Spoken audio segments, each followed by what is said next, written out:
Good morning, good morning. Happy Thursday and happy holidays. My name is Carol White, and I am your host for this week's episode of When Life Needs a Detox, My Life with Multiple Sclerosis. Listen, I'm sorry that I'm about 5 minutes late, but things kind of went haywire with me this morning. But I'm here, I'm smiling, I'm happy, and I hope your day is going well. I also want to tell you that I am an author, I am a publisher, and I am the owner of MHB Publishing LLC. And we have had a time. Uh, Over the last 6 months, I have been on hiatus.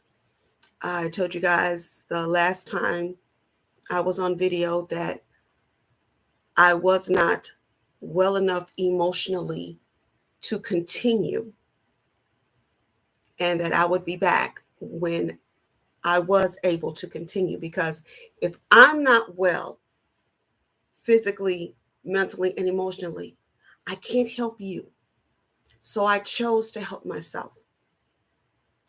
And in that time, with all that we had done, I decided to compile everything that I was feeling and all of my research and my aspirations for my multiple sclerosis in this book, My Life with Multiple Sclerosis.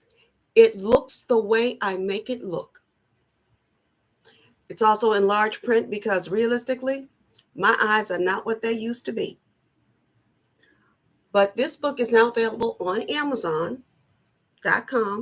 in paperback, Kindle, and now hardcover.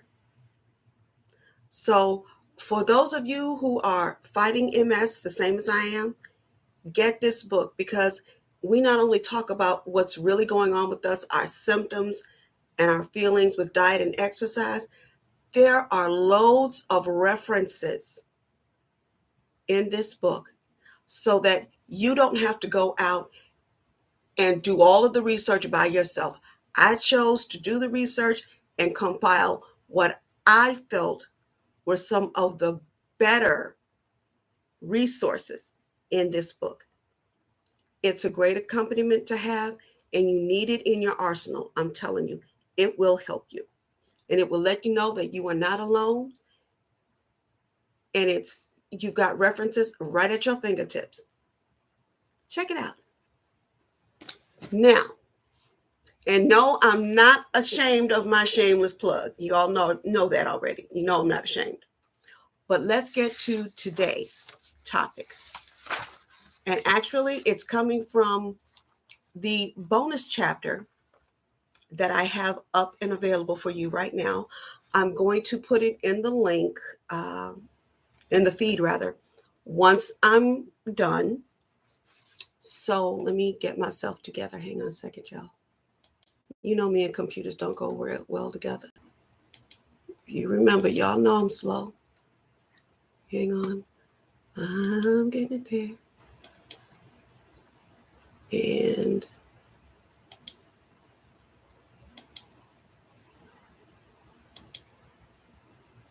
alrighty.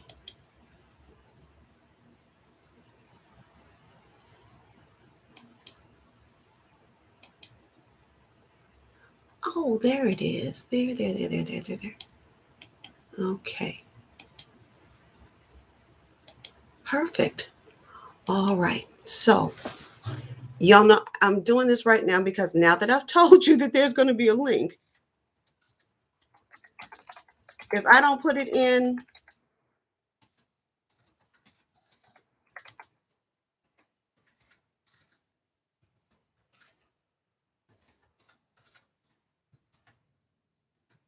okay, hang on. I think I got it. No, I don't. Okay. So I'm not perfect. Sue me. All right. Now we got it. All right.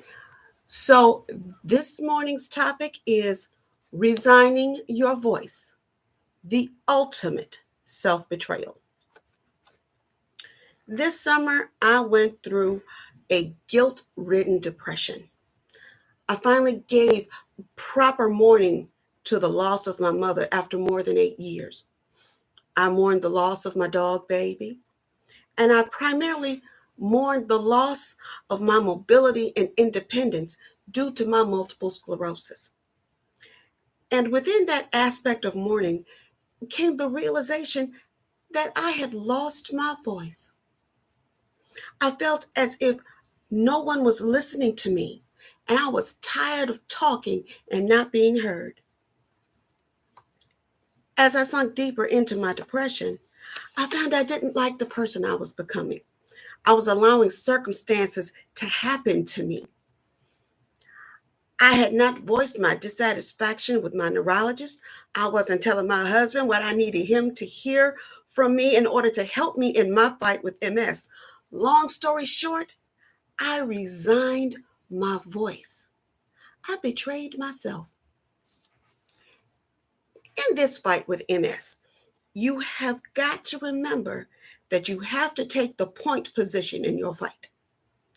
You're the one dealing with the muscle stiffness and spasms, bladder and bowel control issues, tingling, numbness, pain, dizziness, and vertigo.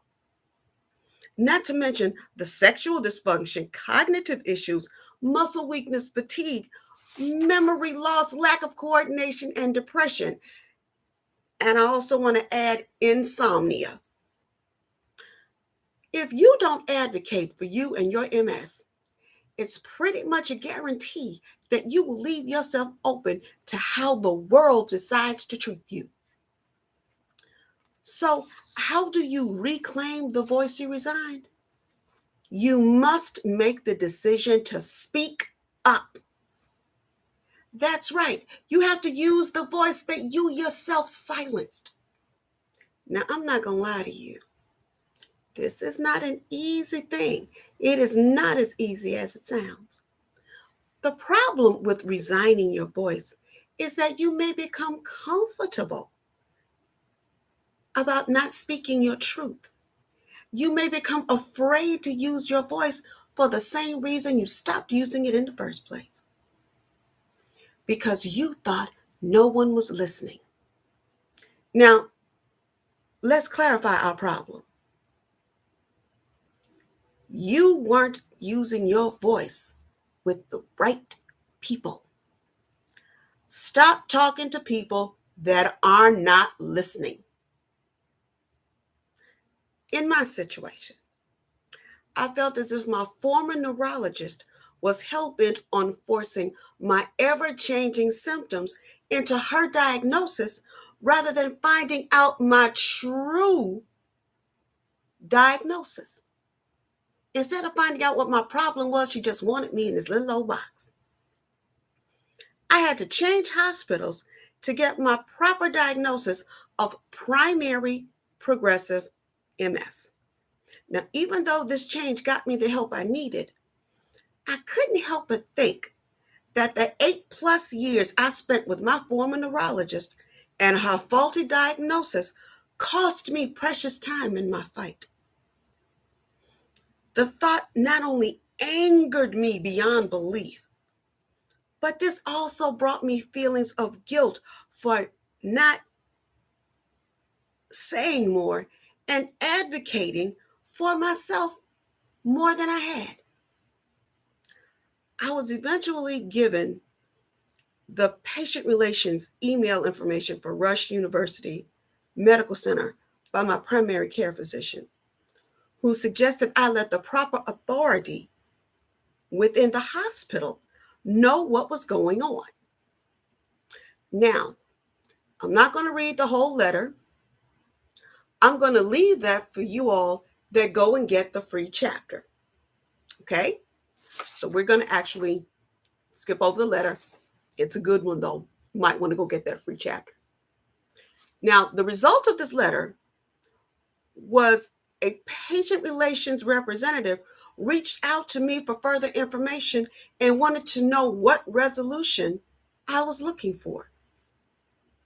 The conversation went well, and I felt a weight lift from me.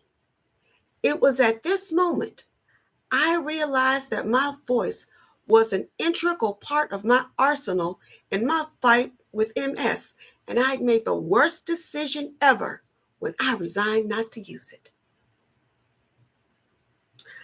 Now, dealing with my home front. One of the biggest issues my husband and I fall out about are household repairs. I have always been of the belief that you fix small problems for a small cost now, so they don't become humongous catastrophes that cost a fortune later. My husband Carl is not of that mindset. He has more of a let's make do, it'll wait until I have time to do it philosophy.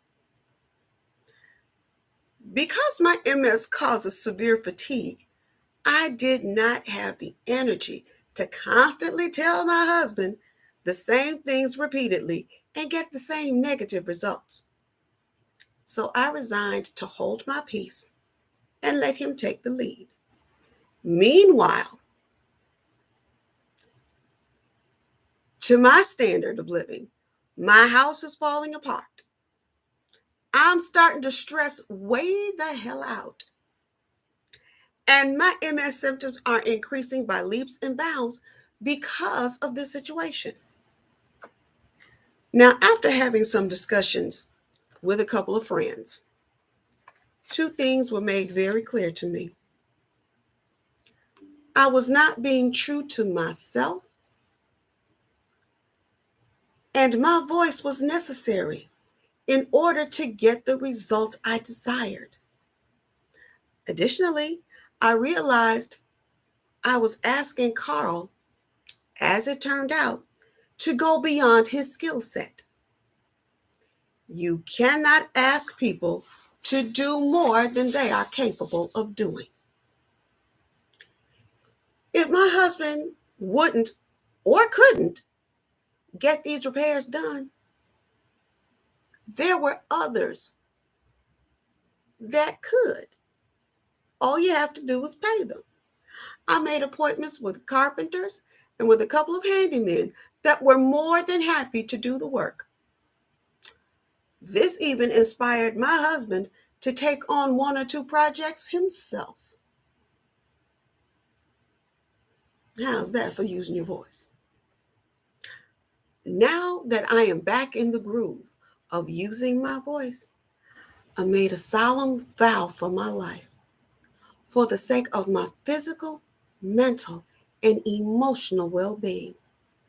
I will never again betray myself by resigning my voice. And that's it for today, ladies and gentlemen, boys and girls of all ages. Listen, it gets so easy to just say, you know what, I'm tired of talking, I'm not saying anything else. It's very easy to resign your voice, but the problem becomes if nobody's hearing you, nobody can help you. And right now, you're going to need all the help you can get. This MS is no joke. You're going to have some great days, but on the days that's not so great, give yourself permission to ask for help, to use your voice, and to let someone else hear you. Well, that's all I have for today. We are going to stay on schedule as much as we can throughout the holidays and beyond, because there is so much more to this journey with MS than what I have right here. A lot of what I had been going through, I didn't know if I wanted to share it. At the time, I couldn't share it because I didn't understand it. But the more I deal with it and the more I understand it, the more I know I have to share it with you. Because you knowing about my journey will help you with yours. And we all have to help each other on this journey. I love you guys to the moon and back. This has been this week's episode of My Life with Multiple Sclerosis. When Life Needs a Detox. My Life with Multiple Sclerosis. Yes, I had a brain fart right on TV, live. But yes, When Life Needs a Detox, My Life with Multiple Sclerosis. It's this week's episode. I do love you guys to the moon and back. And I'm going to see you real soon. Bye-bye now.